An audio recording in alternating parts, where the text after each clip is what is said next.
آپ سن رہے ہیں مائکرو فکشن ابھی جینا ہے بہت، تحریر ناہید اختر بلوچ، آواز ریمل۔ کھڑکی کے پار برستی بارش کے جل ترنگ میں بھی اداسی کی ہلکی سی آمیزش ہے۔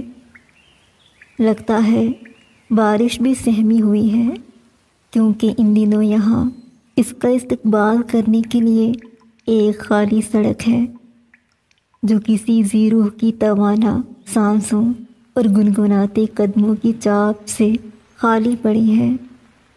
کچھ دم سادھے کھڑے پیڑ ہیں جو کسی انہونی کے خوف سے سہمے ہوئے ہیں، اور خاموش قبرستانوں جیسے خالی مکانات ہیں جن کے مکین بہت پہلے وبا پھیلنے کے خدشے سے کہیں اور کوچ کر چکے ہیں، اور بھلا وبا کے دنوں میں یہ مناظر آسمان سے اترتی بارش کو کیا خوشی دے سکتے ہیں؟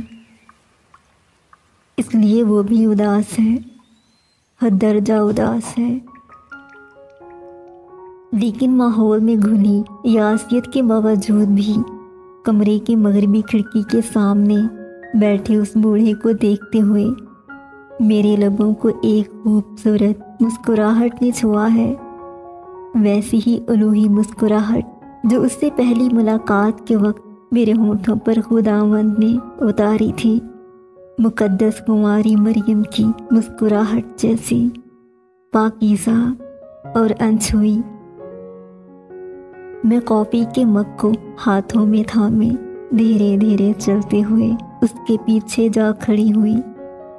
اس کے کندھوں کے عقب سے سفید کاغذ کے سینے پر محبت کی ایک اور نظم اپنی باہیں کھولے میری منتظر تھی۔ ہمیں جینا ہے اس سمے تک جب آسماں کے افقی کنارے پر ایک ستارہ نیند سے بیدار ہو کر ہمارے کمرے کی مشرقی کھڑکی پر مسکراتا ہوا اترے گا، ہمیں ایک دوسرے کی باہوں میں دیکھ کر اپنے سینے پر مقدس صلیب کا نشان بناتے ہوئے محبت پر ایمان لے آئے گا۔ آخری مصرع پڑھتے پڑھتے میرے لہجے کی نمی اس سے چھپی نہ رہ سکی۔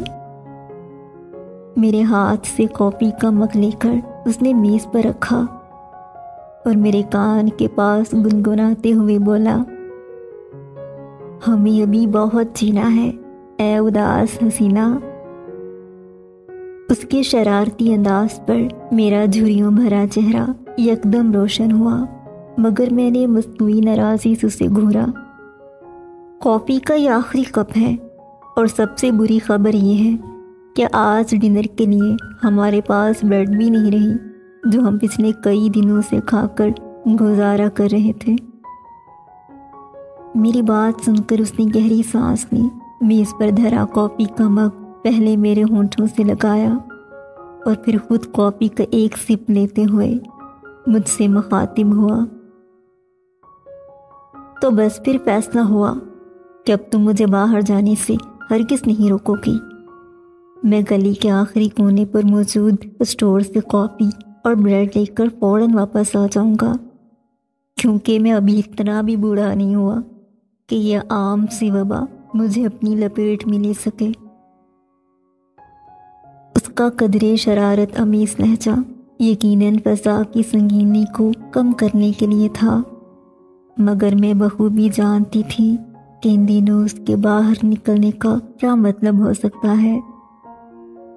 وبا کے ان دنوں میں ہم جیسے بوڑھوں کو دیکھ کر لوگ کوسوں دور بھاگتے تھے، جیسے وہ انسان نہ ہوں بلکہ چلتے پھرتے ٹائم بم ہوں جو کسی بھی وقت پڑ سکتے ہیں۔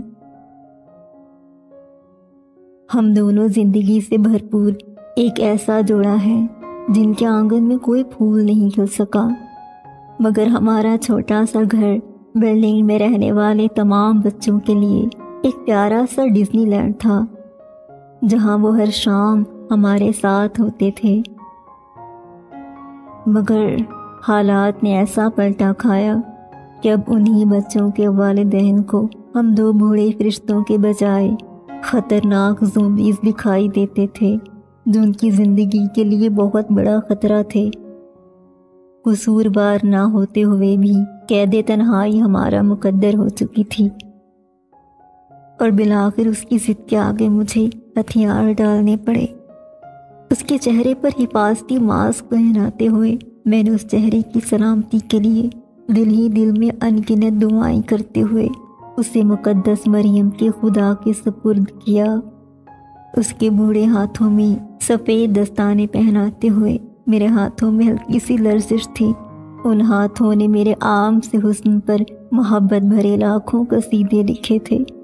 اپنے آنسو چھپاتے ہوئے میں نے انہیں ہونٹوں سے لگایا اور اپنے سینے پر مقدس صلیب کا عکس بناتے ہوئے اسے رخصت کر دیا۔ اور جب وہ ہلکا ہلکا لنگڑاتے ہوئے گھر سے روانہ ہوا تو مجھے یاد آیا کہ اس کی دوا ختم ہوئی کتنے روز ہو چکے تھے۔ ہمارے ارد گرد رہنے والے دوسرے لوگوں کی نسبت ہماری قید تنہائی بہت خوفناک تھی۔ اس کے گھر سے نکلتے ہی وقت جیسے رک گیا۔ میں پچھلے کئی گھنٹوں سے کھڑکی سے نظر آتے منظر پر اپنی آنکھیں ٹکائے بیٹھی ہوں، اور وہ ابھی تک واپس نہیں آیا۔ سوچ کے اندیشے کینچوں سے بڑھتے بڑھتے اب زہریلے سانپ بننے لگے ہیں، مگر اس کی واپسی کے آثار نظر نہیں آتے۔ اگر اسے کچھ ہو گیا تو اس سے آگے میرے لیے سوچنا ممکن نہیں تھا۔ اپنی مٹھی میں دبی اس ننھی سی صلیب کو مضبوطی سے تھامے میں زیر لب دعائیں پڑھ رہی تھی۔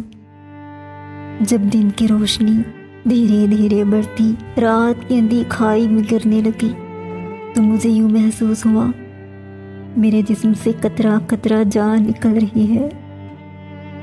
دیوار سے ٹیک لگائے میں نیچے زمین پر بیٹھتی چلی گئی۔ جدائی کا غم میرے رخساروں پر آنسو بن کر بہنے لگا۔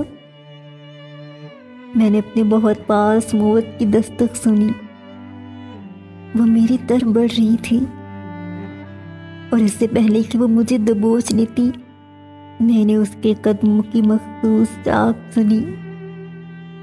اس کے چہرے پر موجود زخم صاف کرتے ہوئے میں خوشی اور دکھ کی ملی جلی کیفیت میں رو رہی ہوں، اور میز پر پڑے کافی کے مگ سے نکلنے والی بھاپ اس کی آواز سے آواز ملا کر گنگنا رہی ہے۔ ابھی جینا ہے بہت، ابھی جینا ہے بہت۔